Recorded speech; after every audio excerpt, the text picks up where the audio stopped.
جو نبی کے صحابہ نبی کی سواری کے جانور کے پیشاب کی اتنی تعریف کر رہے ہیں، وہ صحابہ حضور کے جگر پاروں نبی کی آل بیت کا کتنا ادب کرتے ہیں۔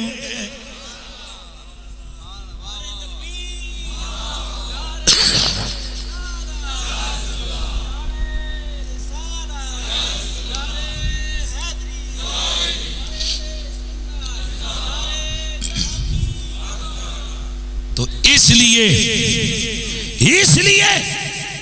ہم سارے سنی نبی پاک کی نسبت کی وجہ سے سادات کا ادب کرتے ہیں، اور جس امام کو ہم نظریاتی طور پہ فالو کرتے ہیں وہ ہے امام اہل سنت، امام عاشقاں، امام احمد رضا خان فاضل بریلوی علیہ رحمت الرحمن۔ انہوں نے تو ہمیں ایک شعر میں پورا عقیدہ سمجھایا ہے، تیری نسل پاک میں ہے بچہ بچہ نور کا، تو ہے عین نور تیرا سب گھرانہ نور کا۔ اس لیے حضور کی نسبت کی وجہ سے سادات کے ہاتھ بھی چومے جاتے ہیں، سادات کا ادب بھی کیا جاتا ہے۔ اللہ اکبر۔ تیمور لنگ، تیمولین، یہ جو پڑھے لکھے اسکالر، جو پڑھے لکھے بچے ہو، آپ اگر سمجھنا چاہو، تیمولین جانتے ہو نا، تیمولین امپائرز۔ یار تیمور لنگ بڑا، جس نے اور تو چھوڑو عثمانیوں کو بھی، یزید بلدرم جو تھا، یلدرم، اس کو بھی شکست دے دی تھی، انہیں سلطنت عثمانیہ تک کو شکست دینے والا حکمران۔ تو یہ جو تیمور لنگ ہے، اس کی پوری ایک سلطنت تھی۔ اس نے ایک طرف جناب یہ یورپ کے درے والگر تک چلا گیا، اور ادھر سے یہ افغانستان اور یہاں ہندوستان تک اس کی حکومت ہو گئی۔ اتنی بڑی ریاست تھی کس کی؟ تیمور لنگ کی۔ لیکن ظالم بڑا تھا، شیروں کے شیر اجاڑ دیے اس بندے نے۔ اس میں کوئی دوسری رائے نہیں ہے کہ بڑا سخت آدمی تھا۔ جب یہ مر گیا، بڑے توجہ سے سننے آپ نے، امام ابن حجر الصواعق کے اندر یہ واقعہ لکھتے ہیں۔ یہ کیا ہو گیا؟ مر گیا۔ کون؟ تیمور لنگ۔ اس کے مرنے کے بعد ایک محدث تھے، وہ روز اس کی قبر کے اوپر جاتے اور کہتے، اور رامی اے سمجھا رہے ہیں، مثال تو نہیں دے رہے ہیں، سمجھا، یعنی اس کی قبر پہ کھڑے ہو کر نا اس سے باتیں کرتے اور اس کو کہتے کہ جناب اب تجھے پتہ تو لگ رہا ہوگا، اب تجھے سمجھ تو آ رہی ہوگی کہ جناب کیا بیت رہی ہے، مطلب وہ باتیں کرتے۔ ایک دن وہ محدث کیا دیکھتے ہیں کہ انہیں رسول اللہ کے دربار کی حاضری نصیب ہوتی ہے خواب میں، اور کیا دیکھتے ہیں کہ یہ دربار رسول میں دبکا بیٹھا ہے کونے پہ۔ سبحان اللہ کی آواز آ جائے یار، یہ کہاں بیٹھا ہوئے بولیے؟ یہ دربار رسول میں بیٹھا ہے۔ کون؟ یہ تیمور لنگ، میرے نبی پاک کے دربار میں بیٹھا ہے تیمور لنگ۔ یہ محدث خواب میں اس کو نوسیب پڑھ کے کہتے ہیں، وہ تو ادھر بیٹھ گیا ہے۔ یہ خواب ہی کے اندر نبی پاک سے شکایت کرتا ہے، کہتا ہے یا رسول اللہ یہ دیکھیں یہ محدث ادھر بھی بات کر رہا ہے، اور اس نے میری قبر میں بھی روز معمول بنایا ہوا ہے، مجھے آ کر تانے دیتا ہے۔ حضور آپ ہی خود اس کو بتائیں۔ تو میرے اذان ہو رہی ہے، اذان کا جواب دیں۔ اللہ اکبر، اللہ اکبر۔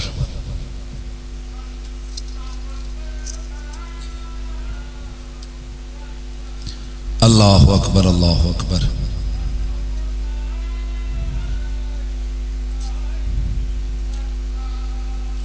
اشہد اللہ الہ الا اللہ۔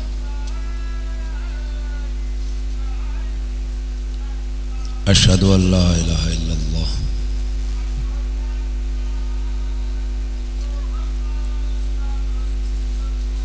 اشہد ان محمد رسول اللہ قرۃ عینی بک یا رسول اللہ۔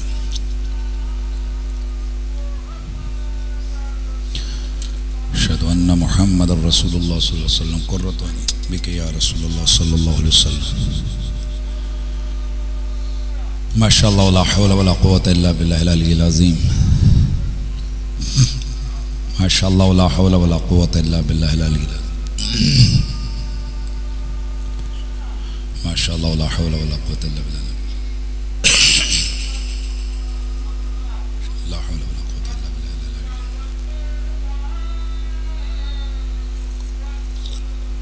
اللہ اکبر، اللہ اکبر۔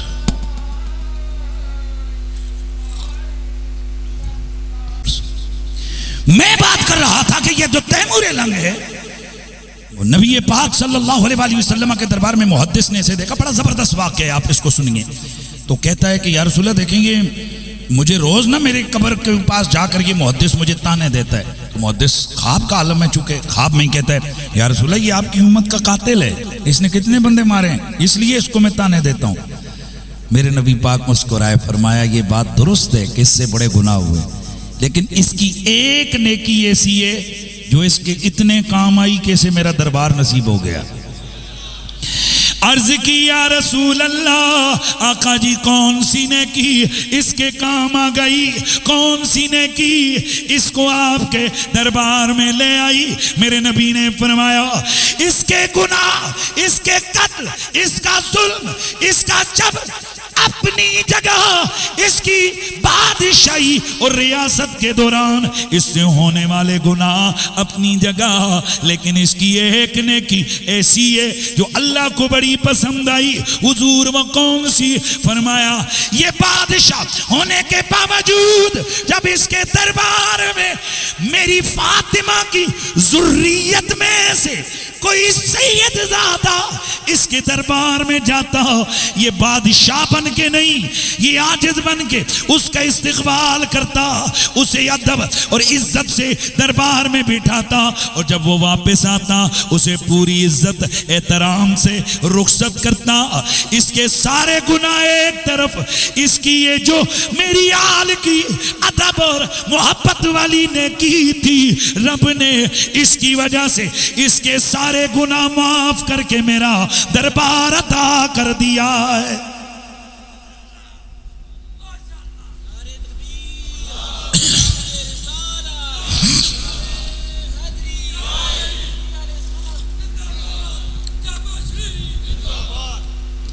اس لیے ہم سادات کا کیا کرتے ہیں؟ احترام. سیدن داڑیاں تاک کے نا اینٹی ٹیپ نہ رکھیا کرو.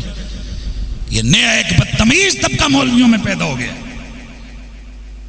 جو سیدھا سیدھا بک بک کر رہے ہوتے ہیں، اے پٹھے کام کرنے والے سید نے. وہ ایسا یزید قسم کے مولوی پیدا ہو گئے کہ جو اس حد تک چلے گئے وہ کہتے ہیں کہ اجدیں سیدہ کو تو یزید دی ٹٹی چنگی. یہ جملہ کہنے والا دائرہ اسلام سے خارج ہے.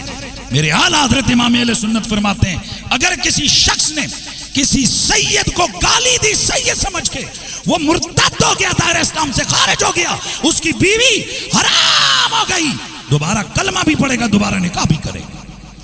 اس لیے کہ نبی کی آل بیت اور نبی کی ذریت، ان کا ادب حضور کی وجہ سے کیا جاتا ہے، حضور کی نسبت کی وجہ سے کیا جاتا ہے.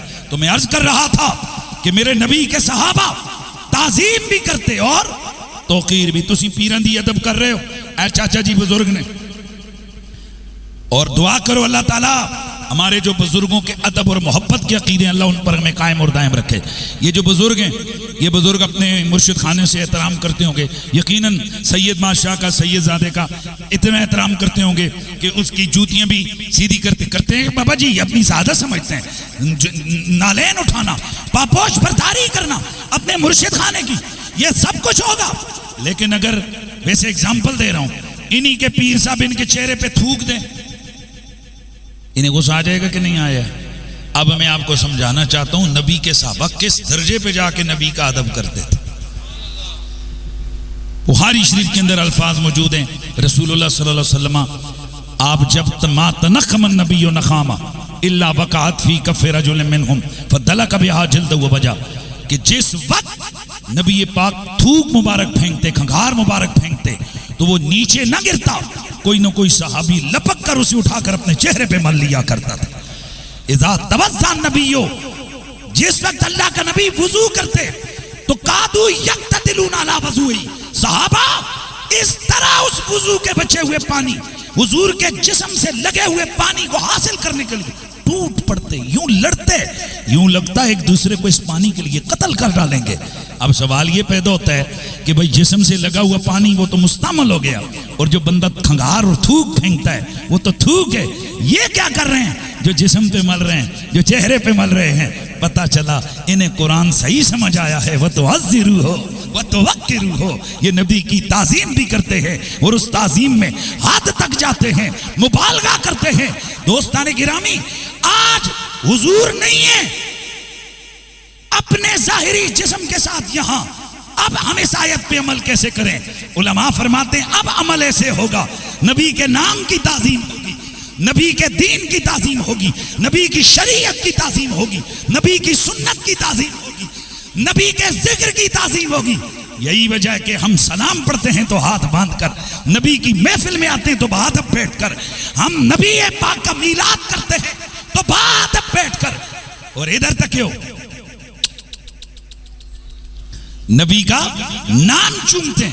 مظفر آباد میں بڑا پرانا واقعہ ہے، ایک دفعہ ایسا موقع آیا کہ ایک ہی سٹیج پر میری تقریر ہوئی اور ادھر ہی دوسرے صاحب کی بھی تقریر ہو گئی، تو میں نے وہاں پر یوں کیا، ادھر دیکھو، میں نے نام محمد کو چوما تو مولوی صاحب نے فوراً اعتراض کھڑا کر دیا، یہ آپ چوم رہے ہیں، کہاں لکھا ہوا ہے؟ میں کہ میں تو 50 والے تھے بے کے دے سکتا، پر آج والے تو پہلے میں تیرے منہ گل کھوانا چاہتا، 10 میں تیرے پیو دا نہ چومے، تیرا نہ چومے، تیری بیوی دا نہ چومے، تیرے بچیاں دا نہ چومے، تیرے ابے دا نہ چومے، تیری ماں دا نہ چومے، کہ دا نہ چومے، یہ حضور دا نہ چومے۔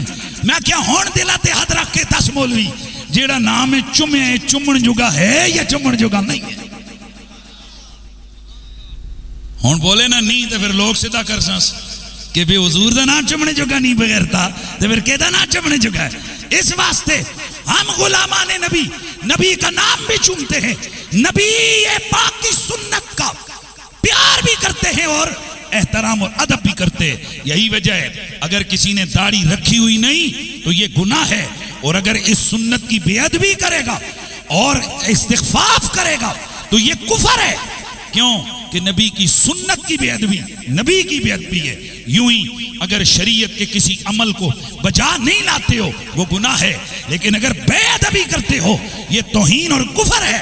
اس لیے ہم مسلمان بھلے کمزور ہوں عمل میں لیکن ادب ہمارا پورا پورا ہے۔ اور آپ سے یہ جو سوشل میڈیا کا جن ہے یہ آپ سے ادب چھیننا چاہتا ہے۔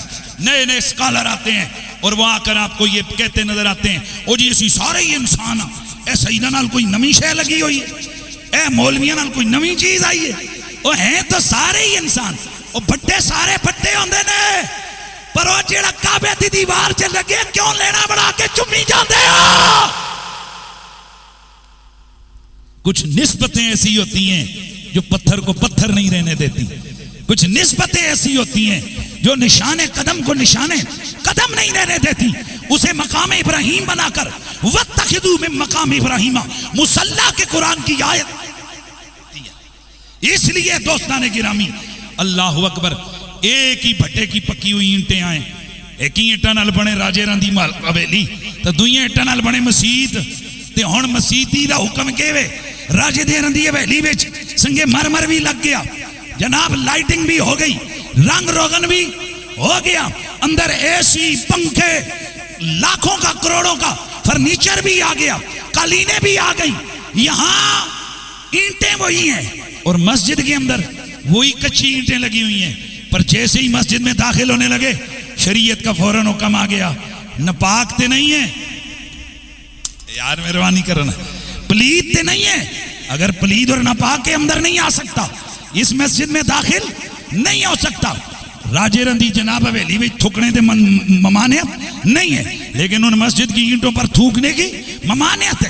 وہاں کا ایک گھاس کا تنکا پھینکنا بھی جرم ہے، وہاں پیاز کھا کے جانا منع ہے، وہاں سگریٹ پی کے جانا منع ہے۔